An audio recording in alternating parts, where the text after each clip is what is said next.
Hey everyone, this is Eric Bond, the founder of Beat The GMAT, and Happy New Year's to you all.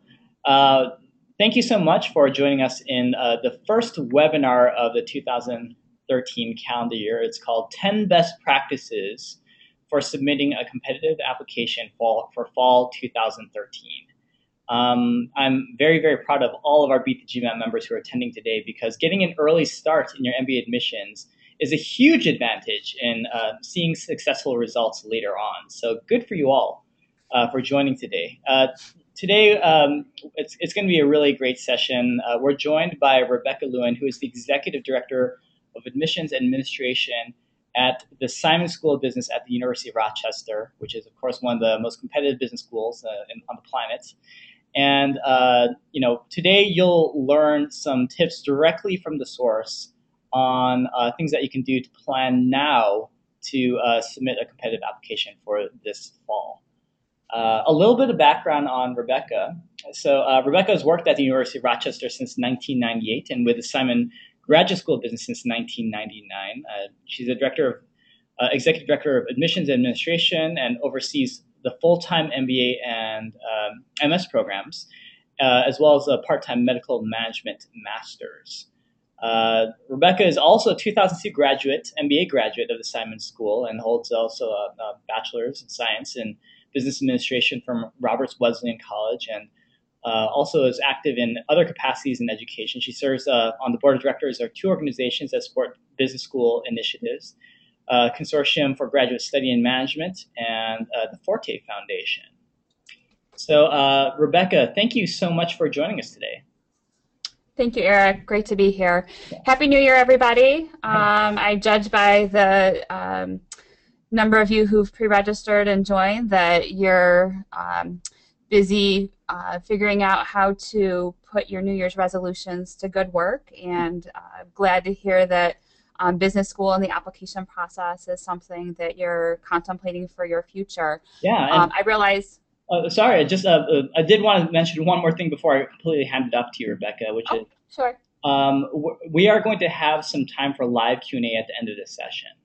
So Rebekah will go through a presentation in just a moment, but we'll try to reserve, let's say, 10 to 15 minutes, if possible, at the end to take your questions live. And if you have a question, feel free to ask it at any point during this presentation by entering your question on the right-hand side of this GoToWebinar control panel. You can chat in your question. We're gonna see it, and then we'll reserve some time at the end to pose your questions to Rebekah, and we'll go through as many as possible. Sorry again, Rebekah, for that interruption. The floor is all yours. Thanks so much, Eric, and happy to make sure that we do give people some direction on questions. That's an important part of making sure that this is a productive session for each of you that are thinking about MBA study. I realize I'm talking to an audience of individuals that probably includes some people who've been thinking about planning business school for quite a while, and some folks that may be pretty new to the process. And so we're going to kind of go through from early beginning stages of the business school application planning process all the way up through to application submission, with the goal of helping you to position yourself and put your best foot forward in that process. So we'll go through some tips that we can get into a little bit more detail on during the Q&A, or if there's other things that we don't have a chance to cover that you're also curious about, I'd be happy to weigh in. I am providing perspective, though, very broad perspective on from my years in industry and talking with admissions directors from other top schools, what I know to be the case broadly. We can certainly get into school-specific questions about Simon policies and procedures and recommendations toward the end of the conversation, if that would be helpful as well. So number one, in terms of best practices, is it's going to focus a little bit on school research and what to do in terms of selecting a business school. I guess the first thing is knowing where to start, and some of that involves some introspection on your part in terms of understanding why you want to do this, understanding what you're hoping to get out of it, and those are important questions for you to answer before you get started, because there's a lot of great business schools out there and a lot of different types of business school experiences, even at the different top business schools. And so understanding not just your personality traits and kind of whether or not you're looking for a big school experience or a smaller school experience.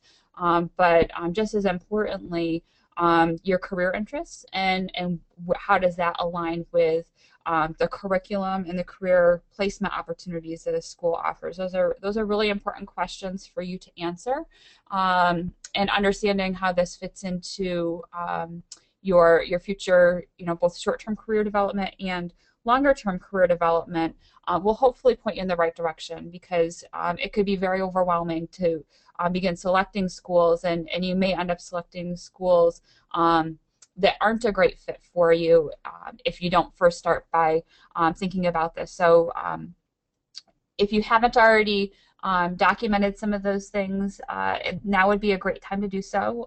Certainly for most of you, the annual performance appraisal process at work is something where you do start to think about the next year of your career and the next year of your life. And certainly also, the new calendar year is also a time where you spend some time reflecting. So you are probably already starting to think about that. But answering some of those key questions will point you in the right direction. And if there's questions that you can't answer, then trying to talk to people who know you well is gonna hopefully help to refine that a little bit. There's a lot of resources that can help you. I'll mention a few of them. One is Career Leader. If you're sure that you don't want to do what you're doing currently, but you're not quite sure the area of career path within business that you might like to pursue, Career Leader is a resource that many different business schools, including Simon, sometimes suggest to our current MBA students. And the good news is it's not going to tell you to become an engineer or to become a doctor. All of the careers that it suggests are within the spectrum of business, but it takes a look at your personality traits, your strengths, your prior experiences, your values, and through a series of questions that you answer, it helps to define some areas that you might have already considered, as well as some areas you haven't considered that might be a good fit for you. There's also a number of online resources, certainly Beat the GMAT is one of them, that can help you get to know schools. And it's everything from the types of academic offerings that a school offers to the size of the program, what the student experience is like. There's a lot of different things that you can use, especially for the initial research, kind of what I would consider like the superficial assessment of a school, and that at least will probably help you to narrow down a lot of schools that are not a good fit. But it may help you to start creating a list of schools. The next step, obviously, is to take a look at school profiles. You want to make sure that you're targeting schools that are going to be schools where you can gain admission. And so I would encourage you to certainly check out the profiles. It's a good place to start, but there's many aspects of the application that we'll be covering today that aren't going to be completely covered in a school profile. And so we'll talk a little bit about beyond the things that are easy to quantify, what else should you be paying attention to in your application. I would also say that there's a lot of additional detail that you can get that's going to dig a little bit deeper into what the student experience is going to be like, and that might include conversations with a current student or an alum, or getting connected directly with somebody from admissions. And so we'll talk about that in a minute as well.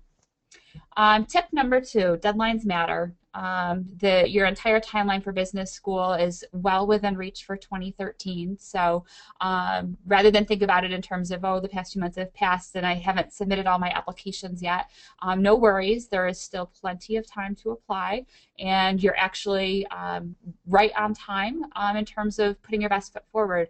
What you'll find is that it would probably be far worse to submit an application that's when you're ill prepared or rushing through the process and not putting your best foot forward than to take the time to properly prepare and allow your application to really shine through. Some of you that I'm talking to haven't yet even taken your GRE or GMAT, and so that's definitely something that has to layer on top of several of the other things that I'm talking about, because this is not something to rush right out and take within a week or two. As you've probably heard from those who are actively engaging in the Beat the GMAT community, it's something where you need to be intentional and determine what the right approach is for study and preparation, depending on your learning style, depending on your academic background. But that needs to be defined, and I'm a firm believer of, rather than just saying, it needs to be done by X date, to put some particular objectives in place and to actually create a schedule for yourself, whether that be taking a review course or setting aside time every single week that you're going to study and prepare. That's going to be very important. Another thing as you're beginning to shortlist schools that you're going to be applying to is to pay attention to their deadlines. There's typically stated deadlines by which they need to receive all of your application materials, and those are very real deadlines. They're not suggestions. We get panicky conversations with students every single deadline where, through a result of circumstances and in some cases poor planning, a student is concerned about missing a deadline, and you don't want that to be you. There's enough stress involved with getting through the application process successfully that, buffer, an extra 3 to 5 days beyond what you think it's going to take for each of the different elements, so that you can actually maybe even submit your application a few days prior to the deadline. Another thing to pay attention to is financial aid deadlines, and I'm talking broadly about financial aid, but there's two different types of financial aid deadlines. One is for scholarships, and most schools have specific stated deadlines for merit scholarship consideration. But most schools will also put together a financial aid package which includes loans. And so for U.S. students, that involves having up-to-date taxes filed and completing a FAFSA and a variety of other details. And so make sure that you're paying attention to those deadlines. And in some cases, that may drive when you decide to apply, in terms of making sure that you're being considered for all of the different sources of funding that might be available for your MBA degree. The other thing that I'll just mention is with recommendations. Most schools have recommendations as part of your application process, and it's something that you cannot control. You're asking a third party to provide a assessment of you as a candidate, and they almost always take longer than you think they're going to. And sometimes life happens, and there's a emergency, a work emergency or a personal emergency that isn't properly factored in by your recommender. And so I strongly suggest that you keep all of those things in consideration and make sure that you're respectful of their time, but also planning for a contingency if necessary, so that a recommendation doesn't become an impediment for your application to be considered for a particular application deadline. Next on the list, I put it early, is GMAT or GRE. Obviously, you need to pay attention to what a school accepts, if they accept both, if they don't accept both, if they have any particular recommendations for you. If you haven't taken it yet, like I said, get going on your timeline for speccing out a study plan, and determine how much lead time you need to actually get a exam date scheduled. Certain times of the year, it's you can almost walk in on any given day of the week, with very little lead time, but there are peak periods where volume is very heavy, and you might have to wait, or depending on where you're located around the globe, sometimes there are busier periods. So keep that in mind, and definitely factor enough time prior to the deadline you're targeting, so that if you're not satisfied with your score, you can revisit next steps in terms of a possible retake. Retaking the GMAT, you need to kind of understand where your score falls relative to your overall application profile, and there's quantitative and qualitative factors that come into that. I strongly encourage you to look at the middle 80% of GMAT or GRE scores for schools that you're targeting. That's obviously a good place to be. Don't focus only on the average. I think a lot of people get nervous when they see the average, and then they may not take into consideration that there are other, significant areas of their application that could, really position them to be competitive. But if you are really concerned, or if your score doesn't fall within the middle 80%, then you may want to take a step back and reevaluate the possibility of retaking the GMAT. I encourage students, don't retake it just to retake it. taking it again is an expense, both at your time and your financial resources, and doing so without the proper preparation is probably worse than just keeping the score that you have. And so you need to make sure that if you're retaking the GMAT, that you really think that you can make some improvement in your score. And by improvement, I'm not talking 10 points. So make sure that you're assessing what your personal commitments and your work commitments are. And so if you're going to retake that GMAT or GRE, that you have the time to invest in really putting your best foot forward. And I think also a realistic self-assessment of where between the quantitative and the verbal scores, particularly. Where do you see the biggest gaps or the opportunities to improve, and do you know enough about why you didn't perform at your best, in your initial score, to be able to rectify some of those things if you're retaking. What else can you do? Every year there's applicants that are admitted, like I said, that may not have a GMAT score that's at the average. It might be below the average, but certainly within the 80% range, or even sometimes outside of the 80% range. There are candidates each year that we admit that have lower GMATs. And so what happens if that's you? There's a few different things that you probably should consider. One is having a conversation with somebody from admissions, and some schools are more open to this than others. At Rochester, we will talk to candidates that want to engage and interact with us prior to submitting an application, and so that might involve having a short conversation with an admissions officer to talk a little bit about your situation. And certainly we can't ever guarantee you an admission to the program. It's a competitive program, and but at the same time, our desire is to see you be a competitive applicant. That's part of the reason why I'm investing time today to speak with candidates, is that I would love to see you each be a competitive candidate to the schools that you're choosing to apply. That's in the school's best interest and in the candidate's best interest, and we'd love to see a happy outcome. And so, there may be insights that we can offer in terms of whether or not it would be beneficial for you to retake the GMAT versus maybe retaking a course, or maybe there's other areas of your application that you should emphasize. But the GRE or GMAT is something that you need to focus on if you haven't already, and it needs to be one of your immediate priorities because there is longer lead time for that.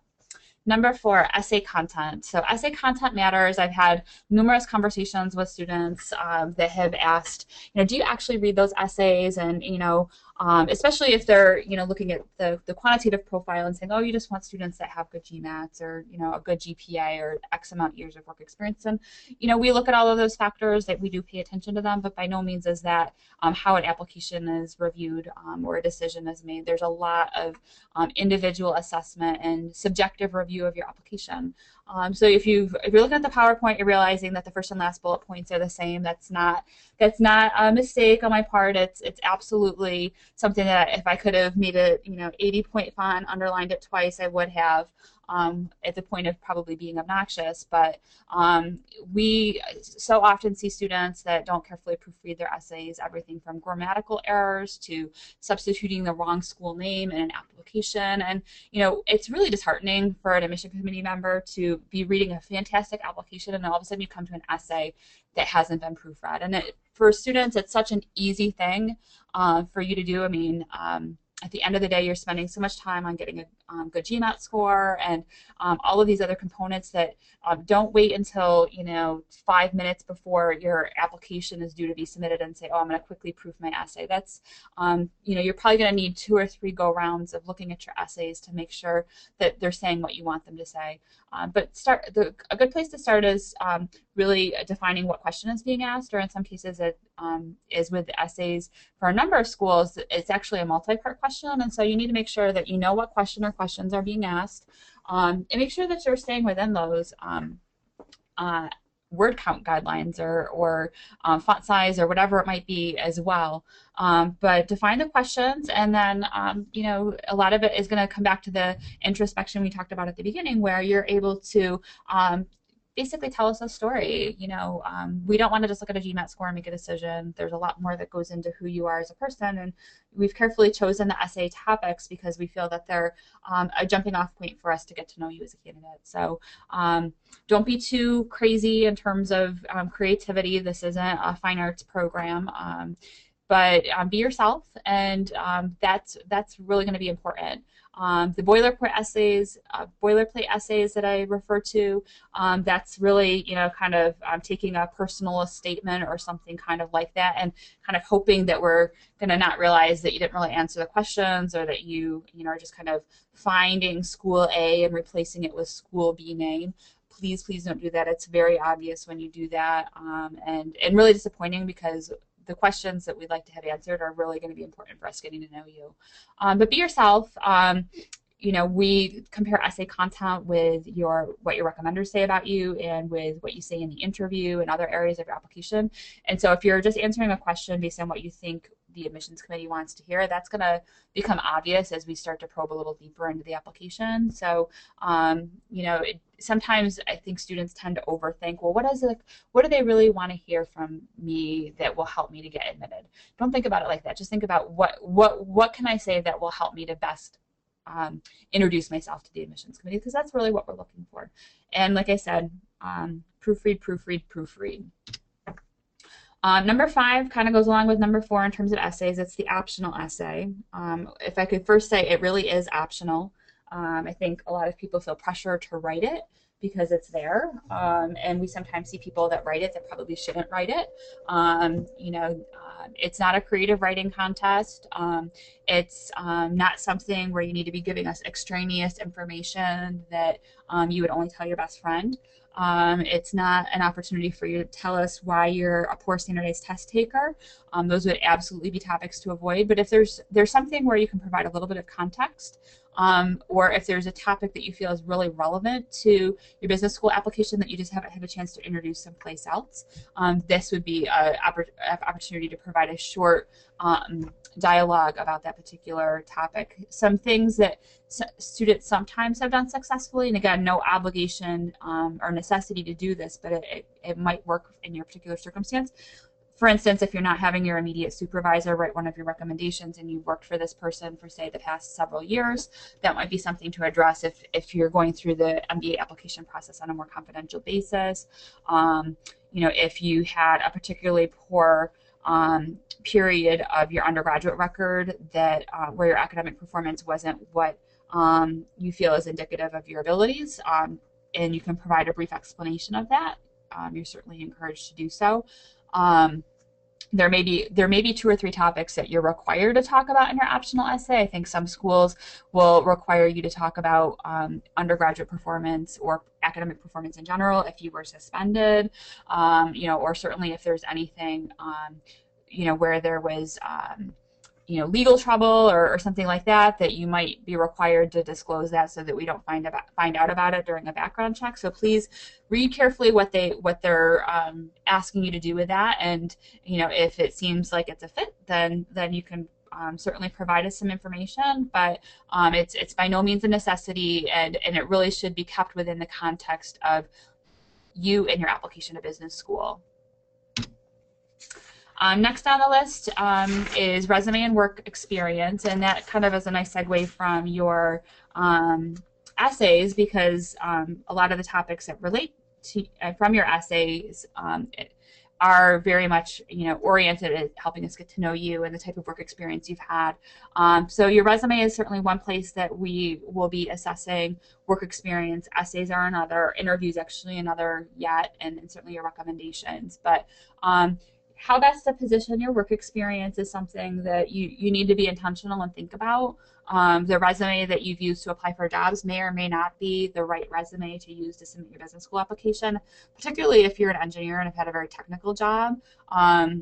There may be things relating to very technical skill set that are not necessarily going to be quite as relevant to an admissions committee. We're very much interested in not just knowing what you do every day. That's a piece of it, but just as importantly is your performance on the job. So think about your annual performance appraisal process, and obviously each company is different, but there's probably things that you've talked about on your annual goals or your semi-annual goals that are significant accomplishments. And so writing a resume that points to your accomplishments and not just to what you do every day is really going to help you stand out, and particularly if you can quantify some of your accomplishments. And this applies to both if you work at a small company or a big company. I I realize very few people are working for a publicly traded company where you're influencing the stock price. You're not at that level of the organization to have that kind of an impact. But at the same time, whether it's your work group, if it's a large organization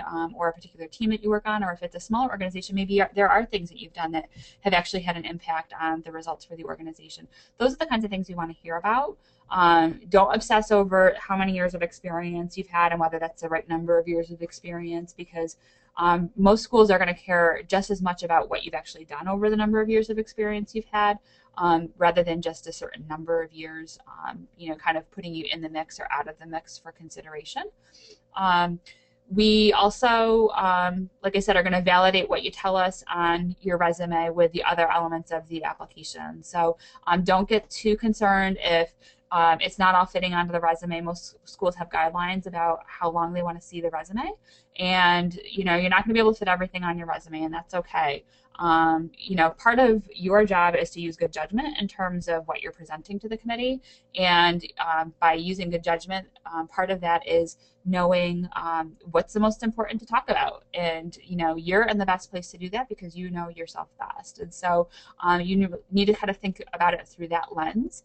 And, if there's something from, say, 10 years ago, in college that you're highlighting, it better be super, super important, because, the reality for most candidates is that their more recent experiences, work experiences, life experiences are more substantive than what they've done, much earlier in their life and in their career. So think carefully about that. There's not a one size fits all, that where we can say in every single case do this or do that, but pay attention to any guidelines the school gives about what they would like to see. Some schools do give some guidelines around that, and so if they do, take advantage of customizing your resume to meet their specifications.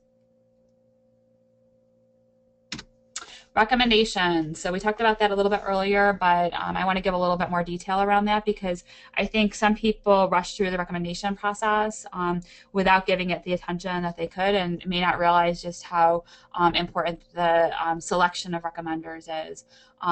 So first and foremost, choose people who know you well, rather than that what I would say is the most important thing. And if you're choosing people who know you well, that you know well, hopefully these are people who are going to say great things about you.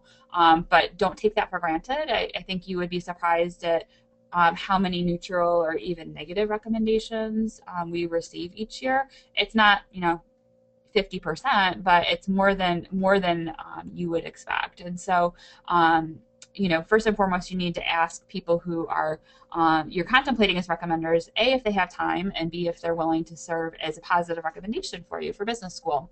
And that gives them a graceful opportunity if they may not be in the best position to recommend you favorably, to be able to say, you know what, it's just not a good time for me, and then you can move on and find somebody else. But make sure you ask that question. Like I said, you don't want to take it for granted, and that gives them an opportunity to make sure that they can help you put your best foot forward. I also would encourage you to avoid the tendency to find the person who's the most senior in your organization to write your recommendation. If this is somebody that you travel in the elevator with, once a month, but they really have had little to no observation of your skills and abilities, that's a poor choice. We would, and also avoid the personal recommendation from a politician or, senior leader of a major Fortune 100 company who knows your dad. That is not giving us the kind of information we want. We're very, very interested in somebody who can provide substance.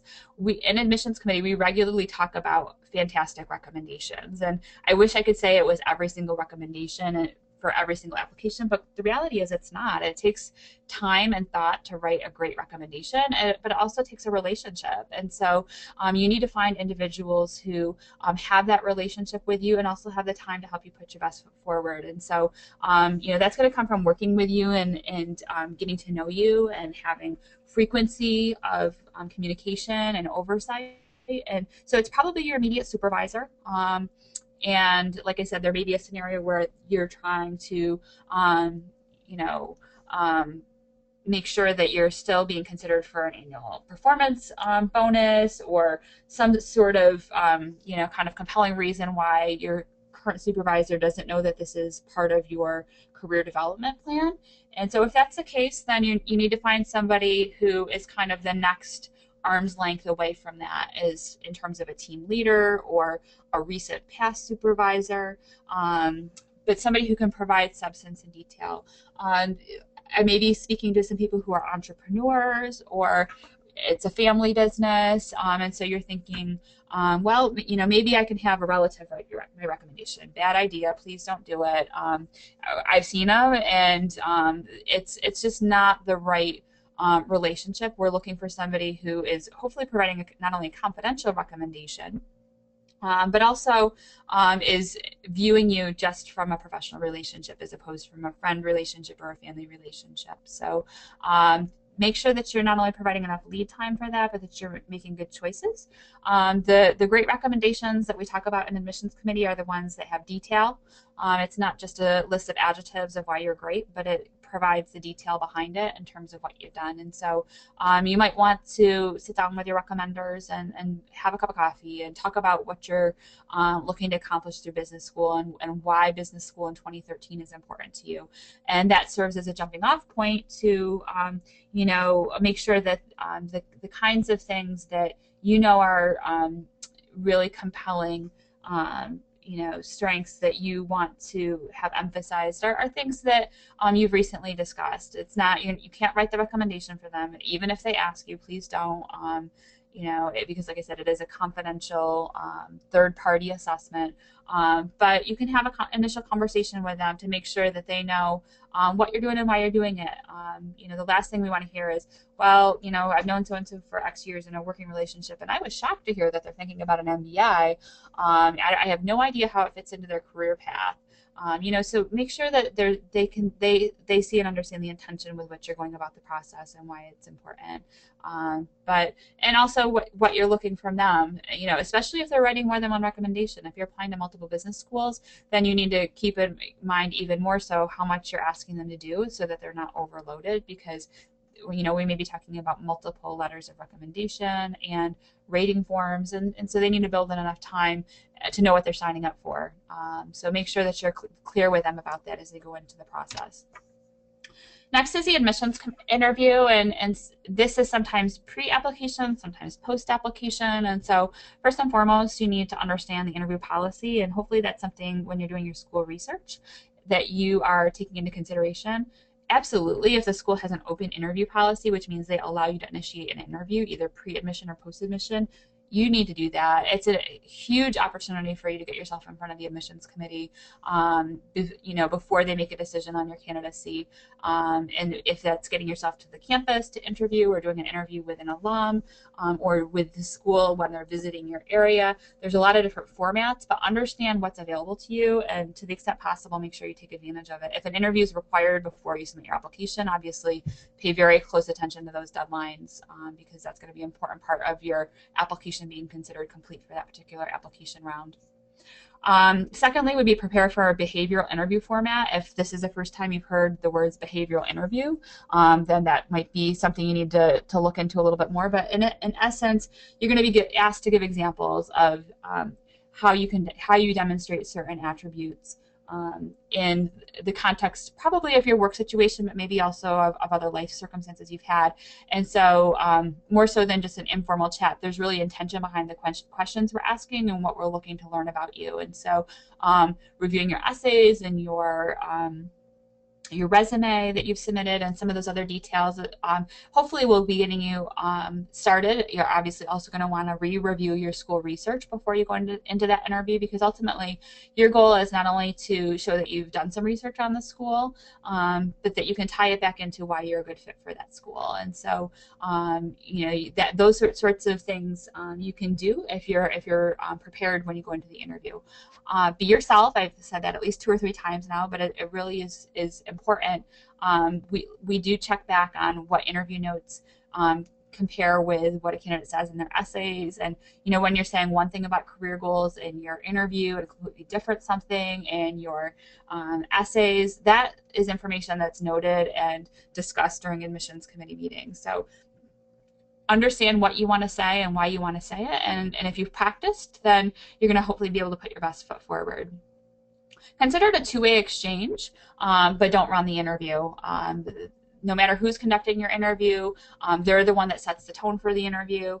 Do try to get a sense of how much time you're going to have when you go into the interview so you can manage your time appropriately and get all your key points across. You will probably have a chance to ask questions at the end of the interview. And so make sure that you have several prepared questions, but also be a good active listener. And there may be things you learn over the course of the conversation, either about the interviewer or about their background, that could be helpful in terms of you really getting the most out of the questions that you're asking the interviewer. But that's important because we're, ultimately gauging your level of interest in us as a school by the types of questions you're asking. If you're asking a question that can be answered off of the homepage of our business school website, that's showing a very modest amount of interest, that you don't even know enough about the school to be able to have a brief level of engagement with us. So think about the types of questions and prepare those questions ahead of time. But it's being conducted like a job interview. So how you present yourself, whether it's in person or over Skype, or even sometimes, I guess, maybe even over the telephone, you want to be able to project and put your best foot forward, and how you look, what you say, and your interpersonal skills. Don't get obsessed over who's conducting the interview. Different schools have different policies. It could be an admission staff person, it could be a faculty member, it could be a student, it could be an alum. It could be, like I said, conducted in a variety of different formats. That doesn't matter. You give that person respect. You realize that they're providing feedback to the admissions committee, and it's typically a group of individuals that are ultimately making the decision, not just the person who conducts the interview. But so and realize that many schools use several different types of interviewers, and there's no rhyme or reason necessarily in terms of who's conducting your interview. A lot of times it's bandwidth at certain times of the year, but each interview feedback form is very carefully evaluated in making a decision about a candidate. So it's really a huge opportunity to help yourself to come to life to the admissions committee as you're presenting your candidacy. Also, don't take for granted post-interview how you're conducting yourself. Send a thank you note. There's a lost art of a thank you note, but we absolutely comment on thank you notes, especially well-written thank you notes. It could be an email, it could be a handwritten note. In this day and age, especially if you're conducting your interview from halfway around the globe, you don't have to have a FedExed interview thank you, the day after the event, but send time, just a few moments of your time to write a note thanking the person for their time, and hopefully recounting one or two things about the interview that you thought really helped you to either put your best foot forward or to learn more about the school. And that shows that you engaged and were interacting, and that it was an experience that you got a lot out of. Number 9 is a campus visit. And so this could occur pre-admission, pre-application, pre-admission, or post-admission. There's a lot of different times of the year to potentially visit campus, and some of it will depend on your proximity to campus as well as your budget, but it's super important, especially if you have the opportunity for your admissions interview to visit campus. It's, like I said, it's a two-way interview, so your entire time on campus is answering questions about the school that you might not have known about previously, or hopefully validating information in some cases that you did already know, but it's also going to show your commitment level to the school. Just keep in mind that from the second that you set foot on campus to the minute that you leave campus, you're potentially being evaluated. And so your engagement with everyone from the receptionist to custodial staff and the admissions director and everywhere in between are feedback points that may come to the admissions committee. And so use each of those interactions as an opportunity to put your best foot forward. Do's and don'ts kind of go along with what we talked about in terms of the interview process, in terms of preparing and how to conduct yourself. And ultimately it's hopefully an opportunity for you to enjoy the experience. You're hopefully engaging with current students and admission staff, and in some cases possibly even alumni or faculty, depending on when you visit. And so this is your opportunity to shine, but also your opportunity to take notes and be an engaged prospective student, and to be able to come away with information that helps you better understand the priority that you place in that school, and hopefully better information if you're admitted to make a decision on enrollment. So take those visits seriously. But what if you can't visit? So there's a lot of other ways to connect with the business school. Obviously, sessions like today's webinar are examples of that, and most schools have their own series of webinars that you can either passively listen to after the event or actively engage in attending a session. Certainly social media is a huge opportunity, whether it be actively following schools, through Twitter or Facebook, or just engaging on a more passive basis occasionally as to what's going on at the school. Most admissions offices have either directories or ambassador programs where you can connect with current students or alumni, and that could be done on a face-to-face or electronic basis, depending on where you're located. But that's absolutely a great way to get information from people who have gone through the program or are currently going through the program that you won't necessarily have completely answered just based on visiting a school's website. Many schools also have admissions events or school events that they invite prospective students to that might occur in your home city. And so that can also be a great opportunity for you to meet alumni or admissions staff and kind of see the school from a slightly different perspective than you would if you were visiting campus. But ultimately, ask the admissions office. They're going to be able to be the best resource in helping you know how you can learn more about the school. And I can say, not just for Simon, but for my colleagues at other schools, that we're very interested in helping you learn more and make the best decision about whether the school is a good fit for you. And so we'll tell you the ways that we think are the best ways for you to learn more about our program. And by the way, number 9 and 10 are not mutually exclusive, so you're encouraged to do both if you are able to visit campus and you also want to connect, in these other avenues. That's hopefully giving you even more information. Okay, next steps as we wind down and prepare for questions. I would be remiss if I didn't encourage you to explore the Simon MBA program. We have a fantastic MBA program, highly ranked and always looking for great applicants. And so I've included our website and our admissions blog. I'm the key blogger for our website or for our admissions blog, but we also have student guest bloggers that are invited to provide their perspective from time to time. And so that's a good place to begin the process and the journey of learning a little bit more about our MBA program. We do have 2 upcoming application deadlines that coincide very nicely for those students who are working through the 2013 application cycle. The March 15th deadline being the final deadline for international applicants, as well as the final deadline for our 1-year MBA program. And then our May 15th deadline, which is the final application deadline for our U.S. domestic students, the citizens and permanent residents. One opportunity that we're providing very special just for students that signed up for this webinar today is an application fee waiver if you are going to apply on or before that March 15th application deadline. And so if that's something that you would like to take advantage of, please write down my email address and send me an email and introduce yourself, and we will verify that you indeed sat in on this webinar today and facilitate the process on the back end for you to qualify for an application fee waiver.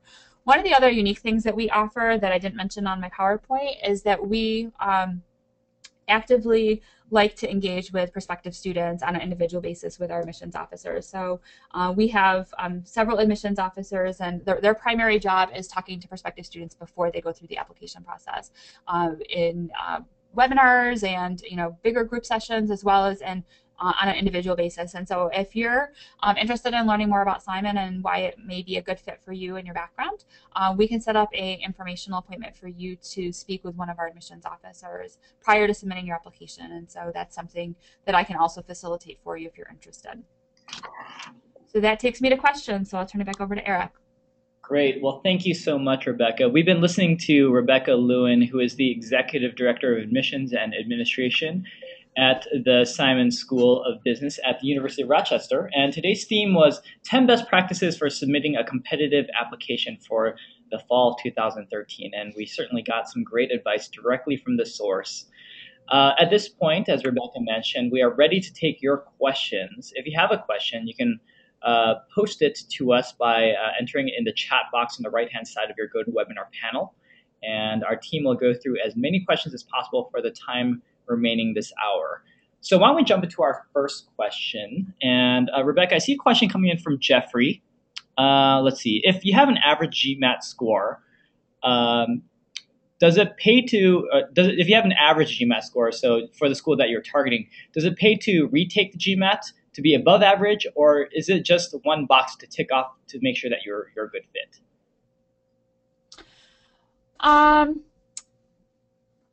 Like I said, definitely pay attention to the middle 80% range. If you feel that you're falling within the middle 80% range, but you're slightly below the average, I probably wouldn't get too obsessive about the GMAT score. If you feel that there's other aspects of your application that are really competitive.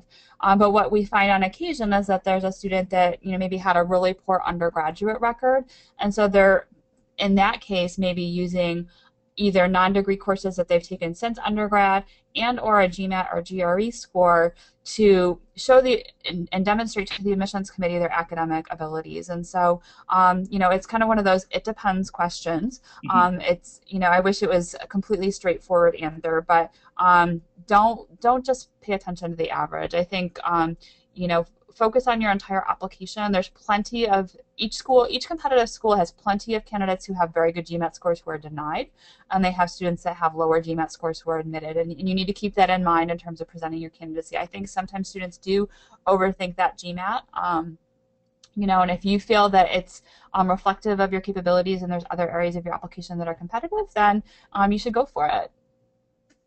Great. So the next question is coming in from Nate.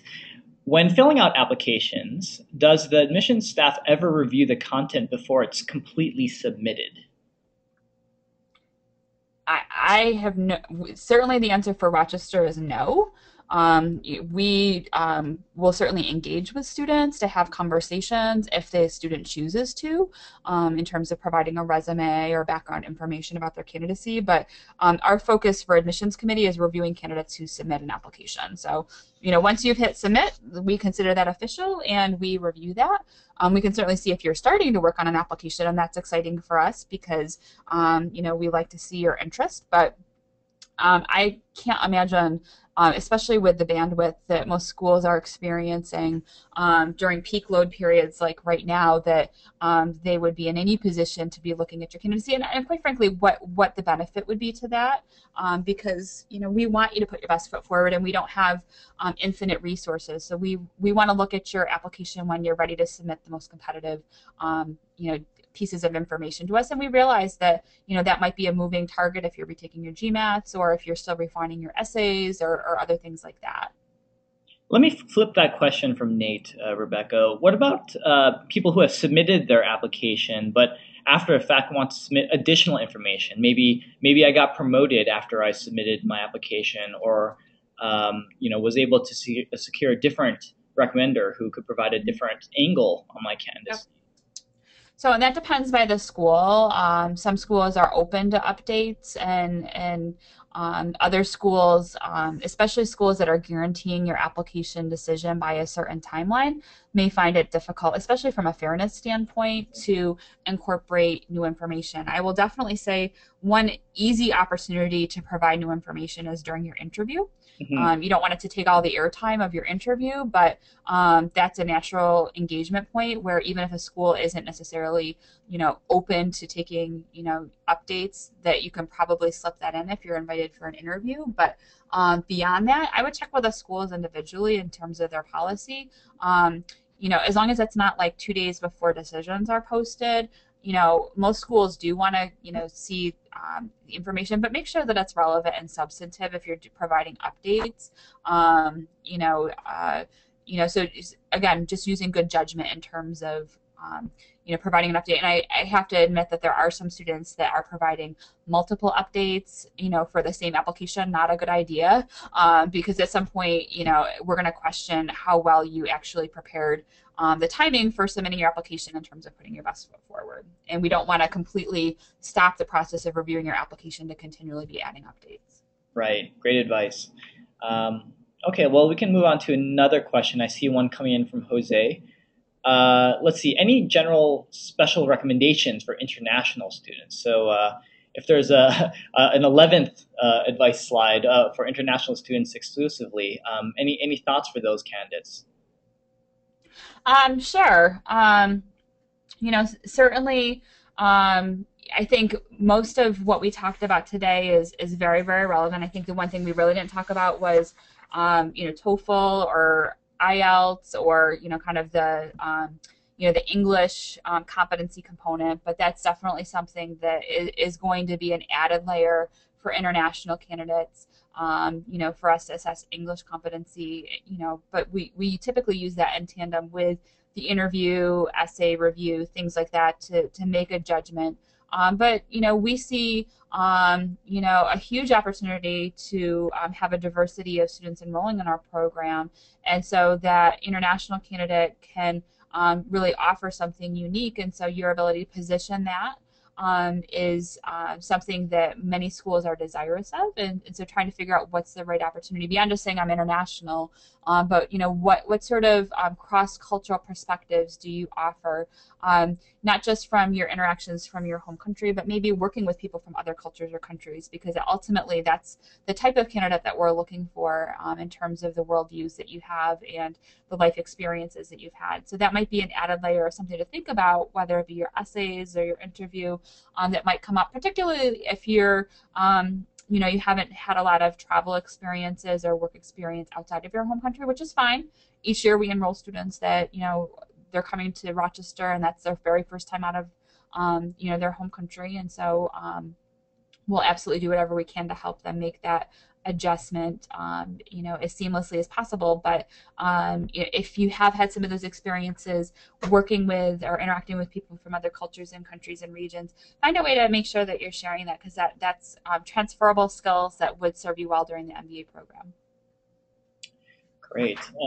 I see a question, Rebecca, about recommenders. The question is, should your recommender ideally have an MBA? And if he or she does have an MBA, does that affect how your team views their candidacy? I don't recall this ever being a huge topic of conversation. And I would certainly encourage you not to find, to go looking for someone to be your recommender just because they have an MBA, or even just because they're an alum of XYZ school. Because if they don't know you well, if the relationship doesn't exist, it's going to be difficult for them to write a compelling recommendation for you. Obviously, if they do have an MBA, or if you're lucky enough to work for a boss who is an MBA from the dream school that you really want to apply to, then they're maybe going to be able to tailor your application recommendation a little bit, differently than if they're a little bit more at arm's distance. But I think that's where sitting down and talking with them about why you're doing an MBA, why the target schools that you're considering, can certainly overcome that. I'd much rather see a detailed and compelling recommendation from a non-MBA than someone who is providing a very generic letter of support, and it's clear that they know very little about the candidate, or if they do, the way in which they're positioning and writing the recommendation in no way shows that. Got it. So Jasmine has a question. Jasmine's asking, would you encourage applicants to have solid work experience post-undergrad, or would it still be okay for applicants to apply with just 1 year work experience post-undergrad? Thoughts on younger applicants applying to MBA programs? So I talked maybe a little bit about quality versus quantity. And so for a student that maybe has less working experience, there certainly could be a case for it being a good fit for business school, but I think that's where the school research is important, understanding the profile of the schools that you're considering, and do they have any stated or kind of unstated, but basically stated minimums in terms of level of experience. There are schools out there that do. They really want to see a 2-year minimum. But there's plenty of schools out there that are more open-minded to looking at both the depth of experience as well as maybe non-traditional experience or substantive work experience that you've had prior to or during undergrad. Because ultimately, at the end of the day, I didn't really state it, but the reason why we're looking at your working experience is that we care very deeply about your employment success after you graduate. And so we're viewing your candidacy through the eyes of a future corporate recruiter who might be hiring you. And we want to make sure that you're at a fairly level playing field relative to other candidates who are enrolling, so that you can be successful in your employment search. So there are certainly opportunities for an earlier career candidate to explore the MBA, and that might be a particular case where sitting down with an admissions officer before you apply to better understand your background and fit could be a really good opportunity. The one thing I'll also mention is that there's a variety of one-year master's programs out there that are very much designed for students at an early career, and in some cases lead into a future MBA degree. That's something that we offer here at Rochester, although we also do enroll a handful of students with less than 3 years of work experience into the MBA program each year. It's typically maybe in the 15% range out of the overall enrolling class. So, definitely something that can be overcome if you think 2013 is the right time for you to go back to business school. Great. And I think that we have time for just one more question. Okay. So this one's from Monique. Monique is asking if I'm submitting my consortium application for the fall 2013 deadline, when would be the best time to revisit Simon to interview? Is there kind of a strategic timing for visiting Simon for interviewing? So you definitely want the interview timeline to coincide fairly closely with the time that you're submitting an application. And so it could be a few weeks prior to submitting if you're fairly close to submitting the application, or within a few weeks after. I mean, we typically we have a few open interview days prior to our application deadlines. And then we also initiate invites to students fairly closely tied to when they apply post admission post application. And so some of it's a timing issue in terms of getting time off from work, or if it's potentially a weekend opportunity. So there's a little bit of flexibility there. I don't think that strategically there's a best practice. You do want to make sure you're prepared though, and so when you're thinking about that school research and really having your essays pretty much ready to go, is not if you feel that you have most of it ready and you can interview before submitting, that's fine. But don't put undue pressure on yourself if you're not quite there, because there typically are opportunities after you submit everything to have your interview conducted, and then you can review exactly what you did end up submitting and make sure that everything is consistent with your messaging. Great. So Rebekah, before we wrap, just wanted to see whether you had any final words for our audience today. Well, like I said when I started, 2013, January 9th, 2013, is the start of an amazing journey for you, and one that I hope concludes with an MBA degree that's in progress in the coming months. And so I wish you all the best. And if there's ways that the admissions team at Rochester can be a continued resource, whether it be personalized input and advice or guidance on learning more about the program, get in touch with me over email. I look forward to working with you. Thank you so much, Rebekah. We've been listening to Rebekah Lewin, who is the Executive Director of Admissions and Administration at the Simon School of Business at the University of Rochester. And today we heard her presentation on the 10 best practices for submitting a competitive application for fall 2013. And Rebekah was also kind enough to stick around to answer your questions live. So before we part ways for today's webinar, I just want to remind you all that Rebekah and her team has extended a pretty generous offer to the Beat the GMAT community that Simon will waive the $150 application fee for the March 15 deadline. And we will send some instructions and a little bit more information about this via email and a follow-up email that will be arriving to your inboxes shortly. So again, a huge thank you to Rebekah and the Simon team, and best of luck to all of the Beat the GMAT community as you plan for admissions in 2013. All the best.